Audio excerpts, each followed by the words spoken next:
नमस्कार दोस्तों, जय हिंद, वंदे मातरम, इंकलाब जिंदाबाद। मैं दिलीप कुमार आपके अपने स्मार्ट क्लासेज में आपका स्वागत करता हूं। दोस्तों, स्मार्ट क्लासेज के चैनल को सब्सक्राइब करें और बेल आइकन को बटन को जरूर दबाएं, जिससे कि आने वाली वीडियो का नोटिफिकेशन आपको सबसे पहले मिल जाए। तो दोस्तों, आज हम लेकर चल रहे हैं हिंदी, जिसमें आपको हम बताएंगे रस। तो रस होता क्या है? जो काव्य की आत्मा होती है उसी को हम रस कहते हैं। क्या दोस्तों? जो काव्य की आत्मा होती है उसे हम रस कहते हैं। शाब्दिक अर्थ होता है आनंद। क्या दोस्तों? आनंद। सर्वप्रथम रस को भरत मुनि ने बताया था। क्या बताया था दोस्तों? कि सर्वप्रथम रस को किसने बताया? भरत मुनि ने। तो इस भरत मुनि के अनुसार कितने रस होते हैं? वो 8 होते हैं। कितने दोस्तों? 8 होते हैं। तो रस के 4 अंग होते हैं दोस्तों। कितने? 4 अंग होते हैं। अगर क्वेश्चन में पूछ लिया जाए कि काव्य की आत्मा किसे कहते हैं, तो वो रस होता है। क्या होता है? काव्य की आत्मा रस होता है। और ये क्वेश्चन पूछा जाता है सबसे ज़्यादा कि भरत मुनि के अनुसार रसों की संख्या कितनी होती है? तो 8 होती है। और हिंदी में रसों की संख्या कितनी होती है? तो वो 9 होती है। ओके दोस्तों, रसों के 4 अंग होते हैं। एक विभाव होता है, एक अनुभाव होता है, तीसरा होता है हमारा संचारी भाव, चौथा होता है हमारा स्थायी भाव। सबसे ज़्यादा इम्पोर्टेंट है वो स्थायी भाव है। विभाव, अनुभाव और संचारी भाव, ये हमारे 3 इतने नहीं पूछे जाते हैं। सबसे ज़्यादा स्थायी भाव पूछा जाता है। क्या पूछा जाता है दोस्तों? स्थायी भाव पूछा जाता है। तो हमारे हिंदी में रसों की संख्या कितनी होती है? 9 होती है।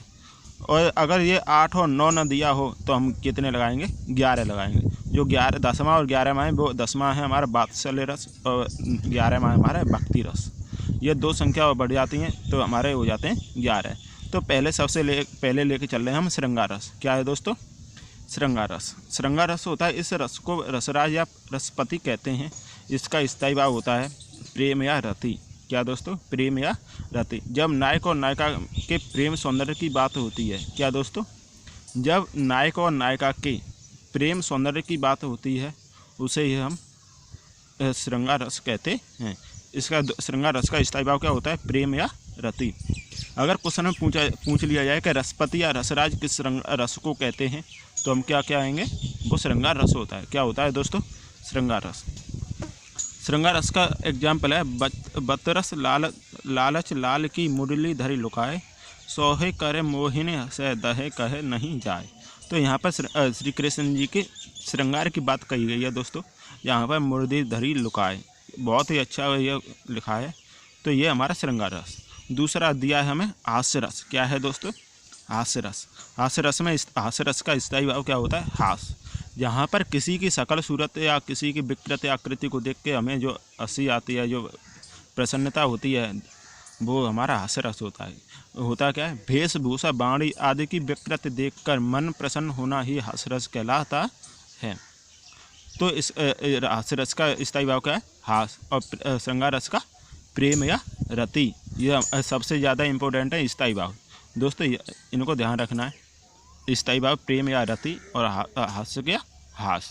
दोस्तों इसका तो हास्य रस का एग्जाम्पल दिया है, बुरे समय को देखकर गंजे तू क्यों रोए, बुरी हालत किसी भी हालत में तेरा बाल न बांका होए। तो दोस्तों क्या? बुरे समय को देख गंजे तू क्यों रोए, किसी भी हालत में तेरा बाल न बांका होए। ये हमारा हास्य रस का दिया है दोस्तों। इसके बाद है हमारा करोड़ रस। क्या है दोस्तों? करोड़ रस। करोड़ रस का स्थायी भाव क्या होता है? शोक। शोक में से कहाँ पर? जहाँ दोस्तों किसी के दूर जाने पर या बिछड़ जाने पर हमारे जो मन में शोक की भावना उत्पन्न होती है, उसे हम करोड़ रस कहते हैं। तो हमारा श्रृंगार रस का स्थायी भाव क्या? प्रेम या रति। हास्य रस का हास और करोड़ रस का शोक। तो मैं क्यों बता रहा हूँ दोस्तों? क्योंकि ये स्थायी भाव ही सबसे ज़्यादा इम्पोर्टेंट होते हैं। तो क्या है? रही खरकती हाय सूल सी पीड़ा उर में दशरथ को, गिलानी त्रास वेदना विमन्नत साप कथा कह न सके। तो दोस्तों ये हमारा करोड़ रस का, क्योंकि दशरथ को बहुत ही दुख हुआ था जब हमारे श्री राम कहाँ अयोध्या को छोड़कर गए थे। तो दोस्तों अगला है हमारा वीर रस। वीर रस का स्थायी भाव क्या है? हमारा उत्साह। कहा है दोस्तों? उत्साह। किसी कठिन काम को हम या किसी को काम को करने के लिए जो मन में उत्साह नामक या जो जिज्ञासा उठती है, उसको हम क्या कहते हैं? उत्साह कहते हैं। जो हमें करने के लिए हाँ चेष्टा होती है, हाँ करना ही करना है, बहुत खुशी उठती है। तो ये वीर रस। तो हमारा क्या है, बुंदेले हर बोलों के मुख हमने सुनी कहानी थी, खूब लड़ी मर्दानी वो तो झांसी वाली रानी थी। दोस्तों इन पंक्तियों को पढ़ोगे ना तो आपके दिल से अंदर से आपको उत्साह और एक आपको गर्व भरी आपकी आवाज़ निकलेगी। ये हमारा होता है वीर रस। ये वीर रस का स्थायी भाव क्या होता है? उत्साह। दोस्तों इसके बाद हमारा शांत रस। क्या है दोस्तों? शांत रस। शांत रस का स्थायी भाव क्या है? निर्वेद। निर्वेद। तो निर्वेद का स्थायी भाव मतलब यहाँ पर बिल्कुल कोई चीज़ शांत हो बिल्कुल। जब मैं था तब हरे नहीं, अब हरे हैं मैं नाही, सब अंधेरा मिट गया दीपक दिखा मोहे। मतलब क्या है? जब मैं था तब हरे नहीं, जब अहंकार था तब भगवान नहीं थे, जब भगवान है तो अहंकार नहीं है। दोस्तों ये हमारा होता है शांति रस का। शांति रस में निर्वेद स्थायी भाव क्या है हमारा? निर्वेद। दोस्तों अगला है हमारा भक्ति रस। क्या है दोस्तों? भक्ति रस। भक्ति रस का स्थायी भाव क्या है? देवव्रत या अनुराग। क्या है? देवव्रत या अनुराग। तो देवव्रत या अनुराग का मतलब क्या है? राम जप राम जप राम जप रबाबुरे, घोर घोर घोर भव नीर निध नाम निज नावरे। तो ये हमारा क्या है? स्थायी भाव। क्या है दोस्तों? स्थायी भाव। तो क्या है भक्ति रस का स्थायी भाव? देवव्रत या अनुराग। तो यहाँ पर ये है दोस्तों, हमारे यहाँ तक हो गए 6 रस। दोस्तों इसके बाद हमारे 5 रस और होते हैं, उनको भी मैं बता रहा हूँ दोस्तों। इसके बाद हमारा रस है दोस्तों, अगला है हमारा वात्सल्य रस। कहा है दोस्तों? वात्सल्य रस। इसका स्थायी भाव क्या है? वात्सल्यता। जहाँ पर हमारे बचपन की बात कही आए, किसकी दोस्तों? बचपन की बात कही आए, वो वात्सल्य रस होता है। तो यहाँ पर बचपन की बात का मतलब क्या है? किलकत कान गुठवन आवत, किलकत कान गुठवन आवत, मन है कनक नंदन के आंगन बिंब पकड़वे धावत। यहाँ पर कृष्ण जी के बचपन की बात कही है दोस्तों। ये क्या है? वात्सल्य का मतलब क्या? स्थायी भाव क्या है हमारा? वात्सल्यता। श्रृंगार का स्थायी भाव प्रेम या रति। हास्य का हास। करोड़ का शोक। और दोस्तों आपका शांति का क्या है हमारा? निर्वेद। और हमारा और दूसरा हमारा क्या है?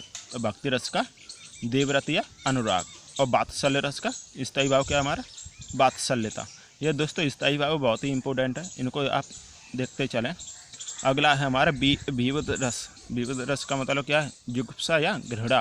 विविध रस का मतलब होता है दोस्तों, किसी को देख के हमें मन में जो घृणा होती है, जो जुगुप्सा होती है, तो क्या चीज़ हो रही है, कितनी गंदी चीज़ है, ये चीज़ हमारी क्या है? विविध रस होता है। तो होता क्या है दोस्तों? इसका एग्जाम्पल क्या है? सिर पर बैठियो काग आँख दो खात निकारत। क्या? सिर पर बैठियो खाग आँख दो खात निकारत, खींचत जीव्या स्यार अतः आनंद और धावत। यहाँ पर क्या है दोस्तों? यहाँ पर किसी की आँख और कान निकाल के उसे खाते हैं, और स्यार हमारे क्या है? बहुत ही आनंद से आते हैं। तो यह बहुत ही गंदी और घृणा की बात होती है, ये हमारा विविध रस होता है। अगला है हमारा दोस्तों रौद्र रस। रौद्र में क्या होता है? जब भगवान शंकर, आप जानते होंगे भगवान शंकर जब क्रोध में आते हैं तो रौद्र रूप ले लेते हैं, आपने काफ़ी सुना होगा। तो ये क्या है? रौद्र रस का मतलब क्या है? क्रोध। क्रोध स्थायी भाव क्या होता है दोस्तों? क्रोध। यहाँ पर हमारे मन में किसी की बात को सुन के हमारे क्रोध की भावना उत्पन्न होती है, वो हमारा क्या होता है? रौद्र रस होता है।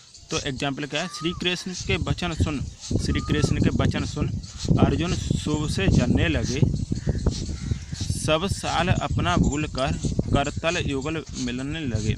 तो क्या है? श्री कृष्ण ने ऐसी बात कह दी अर्जुन से कि वो उनसे जलने लगे। तो यह वो मतलब वो इतने होने लगे और वो सब कुछ भूल के वो क्या होने लगे? वो जो महाभारत हुआ था उसमें वो अपना रूप दिखाने लगे। ये है हमारा रौद्र, क्रोध दिखाने लगे। तो क्या है? श्री कृष्ण के वचन सुन अर्जुन शोक से जलने लगे, ये हमारा रौद्र होता है दोस्तों, क्रोध। तो अगला है हमारा 10वां है दोस्तों भयानक रस। क्या है? भयानक रस। भयानक में क्या होता है? खतरनाक। क्या है दोस्तों? खतरनाक। यहाँ पर हमें डर की बात हो तो वो होता है हमारा भयानक। तो भयानक का मतलब क्या है? स्थायी भाव क्या है? भय। क्या है दोस्तों? भय। तो भय का मतलब अखिले यौवन के रंग उभार, हड्डियों के हिलाते कंकाल, कंचों के चिकने काले काले ब्याल केचुली कंस सवार, तो यहाँ पर क्या है भाई, हड्डियों का हमें कंकाल दिखाई देता है तो हम क्या हो जाते हैं, बहुत ही डर जाते हैं। कोई वैसी चीज़ दिखाई दे जाती है तो हम बहुत ही डरते हैं। ये भयानक रस होता है दोस्तों। भयानक का स्थायी भाव क्या, भय।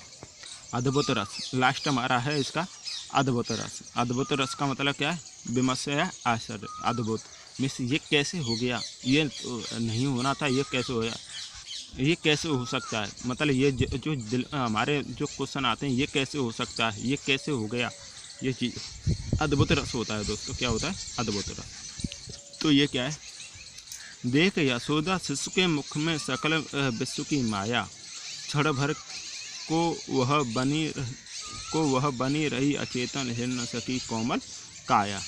जब कृष्ण जी यहाँ पर किसका, कृष्ण के बचपन का बताया। जब बचपन कृष्ण जी मिट्टी खा रहे थे तो यशोदा मैया ने जब कृष्ण के मुंह को फड़वाया था तो उसमें उन्होंने पूरा आकाश गंगा मतलब पूरा ब्रह्मांड दिखा दिया। तो इसी का वर्णन किया है, वो कैसे हो सकता है, ये कैसे हो सकता है। तो ये अद्भुत रस है। यहाँ पर हमारा आश्चर्य हो सकता है कि किसी का। तो दोस्तों ये चीज़ हमारी रस हैं। यहाँ तक मैंने आपको क्लियर करा दिया रस। और दोस्तों यहाँ इस रसों को देखना भूलना नहीं, पूरे रसों की पूरी वीडियो को देखना, क्योंकि दोस्तों यहाँ से हमारे काफ़ी क्वेश्चन आते हैं और बहुत ही इम्पोर्टेंट है, क्योंकि इससे क्वेश्चन 6 से 7 नंबर आपके क्लियर हो जाते हैं दोस्तों। ये यूपी टेट में बहुत ही इम्पोर्टेंट है और अन्य परीक्षाओं में भी बहुत पूछे जाते हैं दोस्तों। तो जय हिंद, वंदे मातरम, इंकलाब जिंदाबाद।